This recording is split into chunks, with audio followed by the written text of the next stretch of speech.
I've been sitting here kind of thinking about this problem.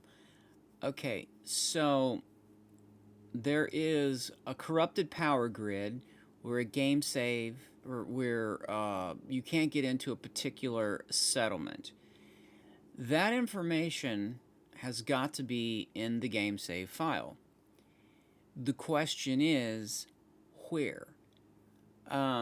Because if it were possible to remove the powered items or the nodes, let's say that you have powered items that are wired up, and when you go into the settlement, let's assume that it dynamically calculates all the node information. It dynamically looks at it. So we've got a power pole here, we've got a conduit here, and therefore we've got them connected. Um, if that's the case, then it might be possible, and I know that some might say remotely, but a game save file is just data, and it really depends on how the game engine handles that data.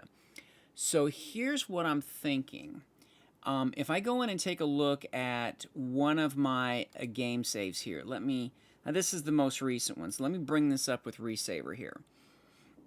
Okay, if I take a look, you have these different types of data. Um, you've got change forms. It could be in there. You've got I don't necessarily think it's in structures. I believe that's data structures, or I don't think it's script instances. Although it might be, there may be something that fired in the background here, which actually tries to take a look at, it calculates the power grid, it says, okay, you're in a settlement. I recognize the location as a settlement. Therefore, I'm going to start calculating the power grid. So it could be a hidden script somewhere that has fired off. If we can figure those out, then it might be possible to go in here and literally remove the data. So therefore, your settlement would no longer have power poles or anything like that, but at least you could get into it, and it would be a way to recover it. I'm not sure which one of these are record types that you would find in an ESP or an ESM. I'm not sure which one of these would actually point to objects in a power grid. I don't know if it's references. I'm not really sure.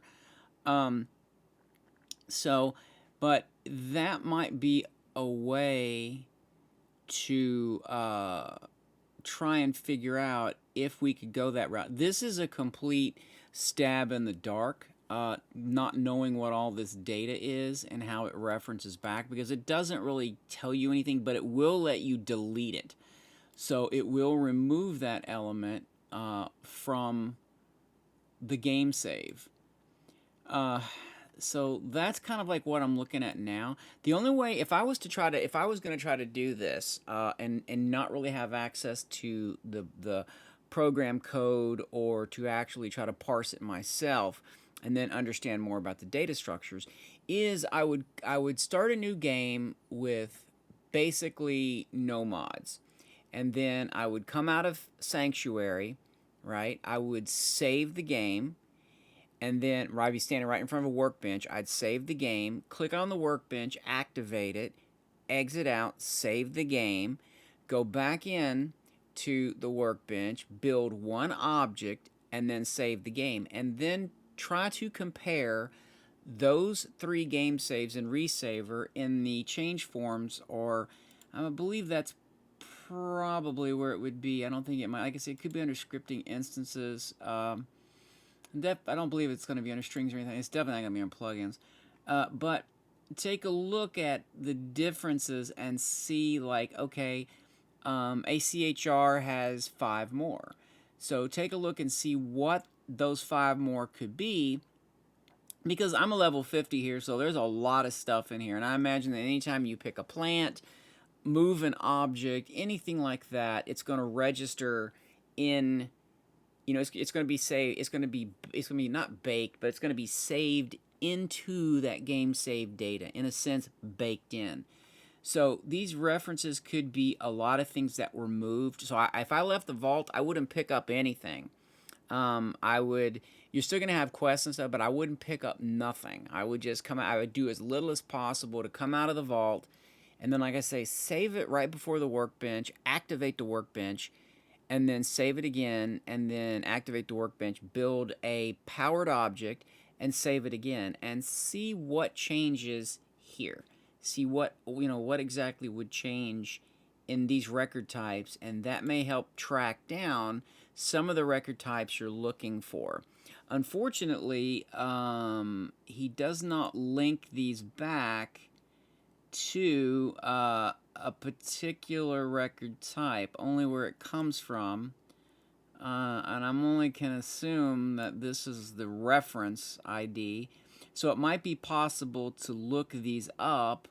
I know this is it's got to be the worst way to do this, but to look these up and see if this is actually a reference in Fallout 4 ESM, and does that equate to Power Grid, and that'll tell you possibly what references you're looking for.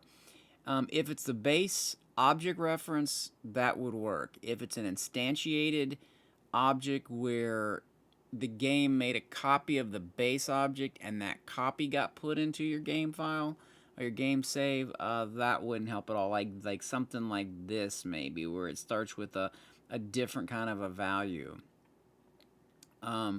Okay, so that's where I'm at now. Let me think about this a little bit more, and I'll post back here in just a bit.